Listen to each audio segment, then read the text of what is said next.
ಸ್ಪರ್ಶ ಆಸ್ಪತ್ರೆಯಲ್ಲಿ ಹೋದ ತಿಂಗಳು 22ನೇ ತಾರೀಕು ಒಂದು ಆಕ್ಸಿಡೆಂಟ್ ಆಗಿದೆ ಅಂತೇಳಿ ಹಾಸನದ ಮೂಲದ ವ್ಯಕ್ತಿಗಳು ಇಲ್ಲಿ ಬಂದು ಅಡ್ಮಿಷನ್ ಮಾಡಿರ್ತಾರೆ. ತಲೆಗೆ ಏಟ್ ಬಿದ್ದಿರುತ್ತೆ, ತಲೆ ಒಡೆದೋಗಿರುತ್ತೆ. ಇಲ್ಲಿ ಸರ್ಜರಿಯನ್ನು ಮಾಡ್ತಾರೆ. 10.5 ಲಕ್ಷ ಹಣವನ್ನು ಕಟ್ಟಿಸ್ಕೊಂಡು ಸರ್ಜರಿ ಮಾಡುವಂಥ ಈ ಒಂದು ಆಸ್ಪತ್ರೆಯ ಡಾಕ್ಟ್ರು ಸರ್ಜರಿ ಆದ ನಂತರ ಅದು ಗುಣಮುಖ ಆಗಿದೆ, ಸರ್ಜರಿ ಸಕ್ಸಸ್ ಆಗಿದೆ ಅಂತ ಹೇಳಿ ಐಸಿಯುನಲ್ಲಿ ಇಟ್ಟಿರ್ತಾರೆ. ಆದರೆ ಆತನಿಗೆ ಮಾತಾಡ್ಲಿಕ್ಕೆ ಬರ್ತಿರಲ್ಲ. ತುಂಬ ಕೋಮಾ ಸ್ಟೇಜಲ್ಲಿ ಇದ್ದಾಗ ಈ ಆಸ್ಪತ್ರೆಯಿಂದ ನಮ್ಮ ಪೇಷಂಟ್ಗೆ ಸರಿಯಾಗಿಲ್ಲ ಅನ್ನೋ ಮನವರಿಕೆ ಆದಂಥ ಈ ಒಂದು ನೊಂದಂಥ ಕುಟುಂಬ ಬೇರೆ ಆಸ್ಪತ್ರೆಗೆ ಸೇರಿಸಬೇಕು ಅನ್ನುವ ನಿರ್ಧಾರಕ್ಕೆ ಬರುವಂಥದ್ದು. ಆಗ ಈ ಆಸ್ಪತ್ರೆಯ ಪ್ರಮುಖರ ಹತ್ರ ಮಾತಾಡಿದಾಗ ಅವ್ರು ಇವರಿಗೆ ಗೈಡ್ ಮಾಡುವಂಥದ್ದು, ನಿಮ್ಮನ್ನೊಂದು ರಿಹಾಬ್ ಸೆಂಟ್ರಿಗೆ ಕಳಿಸ್ತೀವಿ, ನಿಮ್ಮ ಹತ್ರ ಹಣ ಇಲ್ಲ ಅಂತ ಹೇಳ್ತಿದ್ರಲ್ಲ, ಇನ್ಯಾವ ಹಾಸ್ಪಿಟ್ಲಿಗೆ ಹೋಗ್ತೀರಾ, ರಿಹಾಬ್ ಸೆಂಟ್ರಿಗೆ ಹೋಗ್ಬಿಡಿ ಅಂತೇಳಿ ಆ ಒಂದು ಏನು 10.5 ಲಕ್ಷ ಕೊಟ್ಟು ಇಲ್ಲಿ ಏನು ಟ್ರೀಟ್ಮೆಂಟ್ ಅಂದಂತ ವ್ಯಕ್ತಿಯ ಪ್ರಾಣವನ್ನ ತೆಗಿಲಿಕ್ಕೆ ಹೊರಟಂತ ಈ ಒಂದು ಆಸ್ಪತ್ರೆಯ ವೈದ್ಯ ಆತನ ಮೇಲೆ ನಂತರ ಅವರು ಹೋಗಿ BGS ಹಾಸ್ಪಿಟಲ್ ಇದೇ ವಿಚಾರವಾಗಿ ಟ್ರೀಟ್ಮೆಂಟ್ ತಗೊಂಡು ಇವತ್ತು ವ್ಯಕ್ತಿ ಗುಣಮುಖನಾಗಿ ಚೆನ್ನಾಗಿದ್ದಾರೆ. ಆದ್ರೆ ಅಲ್ಲಿನ ಡಾಕ್ಟರ್ BGS ಡಾಕ್ಟರ್ ಹೇಳಿದ್ದಾರೆ, ಇಲ್ಲಿನ ವೈದ್ಯರ ನಿರ್ಲಕ್ಷ್ಯ ಇಂಥ ಒಂದು ಅವಘಡ ಆಗ್ಲಿಕ್ಕೆ ಕಾರಣ ಅಂತ ಹೇಳಿದ್ದಾರೆ. ಅದಕ್ಕೋಸ್ಕರವಾಗಿ ಇವತ್ತು ಕರ್ನಾಟಕ ರಕ್ಷಣಾ ವೇದಿಕೆ ನಾರಾಯಣಗೌಡರ ಆದೇಶದ ಮೇರೆಗೆ ಏನ ನೊಂದ ಕುಟುಂಬ ಬಂದು ನಾರಾಯಣಗೌಡರನ್ನ ಬಂದು ನೋಡಿದಂತ ಸಮಯದಲ್ಲಿ ಅವರ ಕಣ್ಣೀರು ಒರೆಸುವಂತ ಕೆಲಸವನ್ನ ನಾವು ಮಾಡಬೇಕು ಅನ್ನೋ ಉದ್ದೇಶದಿಂದ ಇವತ್ತು ನಮ್ಮ ತಂಡವನ್ನ ಇಲ್ಲಿ ಕಳಿಸ್ಕೊಟ್ಟಂತದ್ದು. ಇವತ್ತು ಸಾಕಷ್ಟು ಅವರ ನಮ್ಮ ಮಧ್ಯದಲ್ಲಿ ಒಂದಷ್ಟು ಮಾತುಕತೆಗಳು ನಡೀತು. ಅವರು ಅವ್ರದೇ ಆದಂತ ಸರಿಯನ್ನ ಹೇಳಲಿಕ್ಕೆ ಹೊರಟಾಗ ನೀನು ಹೇಳ್ತಿರೋದು ಸರಿಯಲ್ಲ, ನೀನು ಇವತ್ತು ನಿನ್ನ ಸಮರ್ಥಿಸ್ಕೊಳ್ಳಕ್ಕೆ ಬಂದಿದೀಯಾ, ಇಲ್ಲಿ ಆಗಿರುವಂತ ಅನ್ಯಾಯವನ್ನ ಸರಿ ಮಾಡಬೇಕು, ನಿನ್ನ ಆಸ್ಪತ್ರೆಯಿಂದ ಅವರಿಗೆ ನ್ಯಾಯ ಕೊಟ್ಟಿಲ್ಲ, ನ್ಯಾಯ ಸಿಕ್ಕಿಲ್ಲ, ಹಾಗಾಗಿ ಅವರ ಹಣವನ್ನ ವಾಪಸ್ ಹಿಂದಿರುಗಿಸಬೇಕು ಅನ್ನುವ ಧ್ವನಿಯನ್ನ ಕರ್ನಾಟಕ ರಕ್ಷಣೆಗೆ ನೇರವಾಗಿ ಈ ಪ್ರಮುಖರಿಗೆ ಮುಟ್ಟಿಸಿರುವಂತದ್ದು. ಹಾಗಾಗಿ ಇವತ್ತು ಆಸ್ಪತ್ರೆಯ ಮುಖ್ಯಸ್ಥರು ಹೇಳಿದ್ದಾರೆ, ಆ ಹಣವನ್ನ ಹಿಂದಿರುಗಿಸುವಂತ ಕೆಲಸವನ್ನ ನಮ್ಮೆಲ್ಲ ಈ ಆಸ್ಪತ್ರೆಯ ಮುಖ್ಯಸ್ಥರ ಜೊತೆಯಲ್ಲಿ ಮಾತಾಡಿ ತೀರ್ಮಾನ ತಾಂತೀವಿ. ಸೋಮವಾರ ಗಂಟೆ ನಮಗೆ ಟೈಮ್ ಕೊಡಿ ಅಂತ ಕೇಳಿದ್ದಾರೆ. ಇವತ್ತು ಆ ಟೈಮ್ ಅನ್ನ ಕೊಡುವಂತ ಕೆಲಸವನ್ನ ಕರ್ನಾಟಕ ರಕ್ಷಣೆಗೆ ಮಾಡ್ತಾ ಇದೀವಿ. ಒಂದು ವೇಳೆ ಸೋಮವಾರ ಆ ನೊಂದ ಕುಟುಂಬಕ್ಕೆ ಏನಾದ್ರು ನ್ಯಾಯ ಸಿಗ್ಲಿಲ್ಲ ಅಂದ್ರೆ ಸ್ಪರ್ಶ ಹಾಸ್ಪಿಟಲ್ ಗೇಟ್ ಅನ್ನ ಕ್ಲೋಸ್ ಮಾಡ್ತೀವಿ. ಸಾವಿರಾರು ಸಂಖ್ಯೆಯಲ್ಲಿ ನಾರಾಯಣಗೌಡರ ನಾಯಕತ್ವದಲ್ಲಿ ಈ ಹೋರಾಟವನ್ನ ಒಂದು ಆಟವಾಗಿ ತಗೋತೀವಿ. ಇಡೀ ಕರ್ನಾಟಕದಲ್ಲಿರುವಂತಹ ಎಲ್ಲ ಸ್ಪರ್ಶ ಹಾಸ್ಪಿಟಲ್ಗಳನ್ನ ಮುಚ್ಚುವಂತ ಕೆಲಸವನ್ನ ಸೋಮವಾರ ಏನಾದ್ರೂ ಈ ನೊಂದ ಕುಟುಂಬಕ್ಕೆ ನ್ಯಾಯ ಸಿಗ್ಲಿಲ್ಲ ಅಂದ್ರೆ ಮಾಡಿ ತೋರಿಸ್ತೀವಿ ಎನ್ನುವ ಎಚ್ಚರಿಕೆಯನ್ನ ಈ ಆಸ್ಪತ್ರೆ ಮುಖ್ಯಸ್ಥರಿಗೆ ಕೊಟ್ಟಿದ್ದೀನಿ. ಅದೇ ರೀತಿ ಸೋಮವಾರ ಏನು ನ್ಯಾಯ ಸಿಗುತ್ತೆ ನೋಡಿಕೊಂಡು ನಮ್ಮ ಹೋರಾಟ ಮುಂದುವರಿಯುತ್ತೆ. ಅವರ ಪರವಾಗಿ ಏನು ನೊಂದ ಕುಟುಂಬದ ಪರವಾಗಿ ಕರ್ನಾಟಕ ರಕ್ಷಣೆಗೆ ನಿಲ್ಲುತ್ತೆ. ಕರ್ನಾಟಕ ರಕ್ಷಣಾ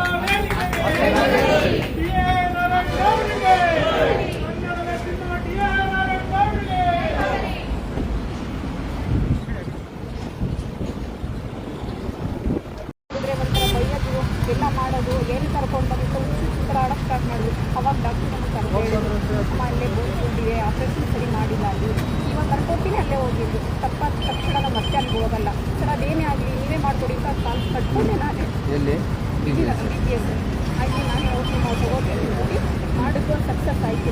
ಅವರು ವಿಡಿಯೋ ಸಮಾಂತರ ನಮಗೆ ಕೊಟ್ಟು ಈ ಥರ ಸರಿ ಮಾಡಿ ಪ್ರತಿಯೊಂದು ರಾತ್ರಿ ಕೊಟ್ಟು ಅದಕ್ಕೆ ನಂಗೆ ನ್ಯಾಯ ಬೇಕು. ಇವಾಗ ನಮ್ಮ ಮನೆಯವ್ರು ಪರವಾಗಿಲ್ಲ. ಇಲ್ಲಿದೇನು ಪ್ರಾಬ್ಲಮ್ ಅಂದ್ರೆ ಮೊದಲು ನೀವು ಅಡ್ಮಿಟ್ ಮಾಡಿದ್ದೆ ಸ್ಪರ್ಶಲ್ಲಿ, ಓಕೆ, ಇಲ್ಲಿ ಎಡವಟ್ಟು ಮಾಡಿರೋ ಕಾರಣಕ್ಕಾಗಿ ನೀವು BGS ಹೋಗಿದ್ದೀರಿ. ಅಂದರೆ ಅವರು ಹಾಸ್ಪಿಟ್ಲಿಗೆ ಇದು ಮಾಡಲಿಲ್ಲ, ನಮ್ಮನ್ನು ಹಾಸ್ಪಿಟ್ಲಿಗೆ ಹೋಗಿಲ್ಲ, ರಿಯಾಬ್ ಸೆಂಟರ್ಗೆ ಬರೋದು. ಅಲ್ಲಿ ಮಸಾಜ್ ನಮಗೆ ಅದ್ರ ಬಗ್ಗೆ ಗೊತ್ತಿಲ್ಲ, ಹಳ್ಳಿ ಜನಗಳಲ್ವ, ನಮ್ಗೆ ಅದ್ರ ಬಗ್ಗೆ ಗೊತ್ತಿಲ್ಲ.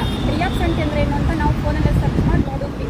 ಅಲ್ಲಿ ಬರೀ ಮಸಾಜ್ ಮಾಡೋದು, ಈ ಮೆಂಟೋರ್ಸ್ ಆಗಿರ್ತಲ್ಲ ಆ ಥರ ಮಾಡೋದು ಅಂತ ನಮಗೆ ಗೊತ್ತಾಯ್ತು. ನಮಗೆ ಬಂದಿದ್ದು ಕ್ವಶನ್ ಏನಂತ ಅಲ್ಲೇ ಮಾಡ್ತೀವಿ. ಇಲ್ಲಿ ಸ್ಪರ್ಶಿಗೆ ಯಾವ ಟೈಮಲ್ಲಿ ಬಂದಿದ್ರಿ, ಯಾವ ತಿಂಗಳಲ್ಲಿ?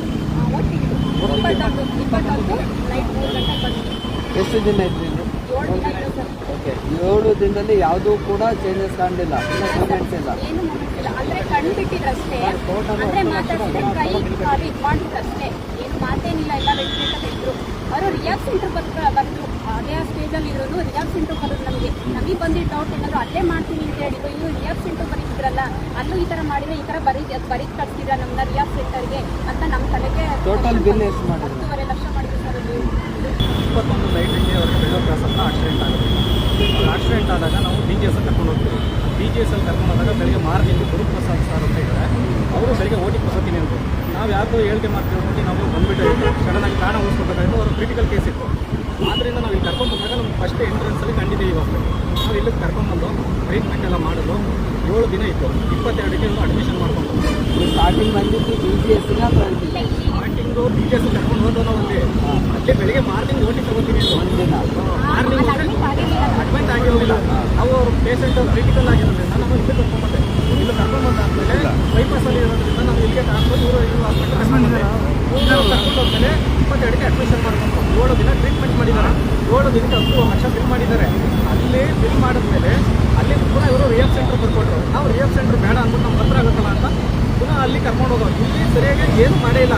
ಪುನಃ ಅದರೊಳಗೆ ಮೂಳೆ ಹಂಗೆ ಬಿಟ್ಟಿದ್ದಾರೆ. ಮೂಳೆ ಅದರೊಳಗಡೆ ಇದೆ.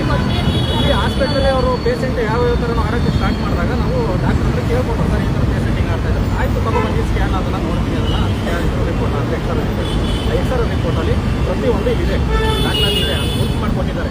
ನಾನು ಈ ಮುಖಾಂತರ ಮುಖಾಂತರ ಏನಪ್ಪ ಅಂದರೆ ಕೇಳ್ಕೊಳ್ಳೋದು, ಯಾರಿಗಿಲ್ಲ ಅನ್ಯಾಯ ಆಗಿದೆಯಲ್ಲ ನನ್ನ ತಂಗಿಗೆ ಅವರು ನ್ಯಾಯ ಕೊಡಿಸ್ಬೇಕು ಅಂತ ಕೇಳ್ಕೊಳ್ತಾ ಇದ್ದೀನಿ. ಸರ್ ಹಂಗೆ ಮುಂದೆ ಬಂದು ಎಲ್ಲಿಂದ ರಕ್ಷಣಾ ವೇದಿಕೆಯವರು ನಾನು ಕೇಳ್ಕೊಂಡೆ ನ್ಯಾಯ ಕೊಡಿಸಿ. ಇವರು ಸಂಘಟನೆಯವರೆಲ್ಲ ಬಂದಿದ್ದಾರೆ. ನಮ್ಗೆ ಇಂಥ ದೊಡ್ಡ ಹಾಸ್ಪಿಟ್ಲ್ ನ್ಯಾಯ ಸಿಗಲ್ಲ ಅಂತ ಗೊತ್ತು. ನಾನಾಗಿ ನಾನು ಬಂದು ಕೇಳ್ಕೊಂಡೆ ಸರ್ ಈ ಥರ ಹಿಂಗಾಗಿದೆ ನಮ್ಗೆ ನ್ಯಾಯ ಕೊಡಿಸಿ ಅಂತ. ಅದರಿಂದ ಇವರು ಸಂಘಟನೆಯವರೆಲ್ಲ ಬಂದು ನಮ್ಗೆ ನ್ಯಾಯ ಕೊಡಿಸ್ತಾ ಇದ್ದಾರೆ. ಆದ್ರೆ ಇಲ್ಲಿ ಕರ್ಮಕಾಂಡ ಏನು ಅಂತ ಅಂದ್ರೆ ಇಲ್ಲಿ ಸರಿಯಾದ ಚಿಕಿತ್ಸೆನೇ ಕೊಡ್ತೀರಾ, ಮೇಲೆ ಮಾತ್ರ ಚರ್ಮ ಮಾತ್ರ ಕುಯ್ದು ಹೊಲಿಗೆ ಹಾಕಿ ಆಪರೇಷನ್ ಆಗಿದೆ.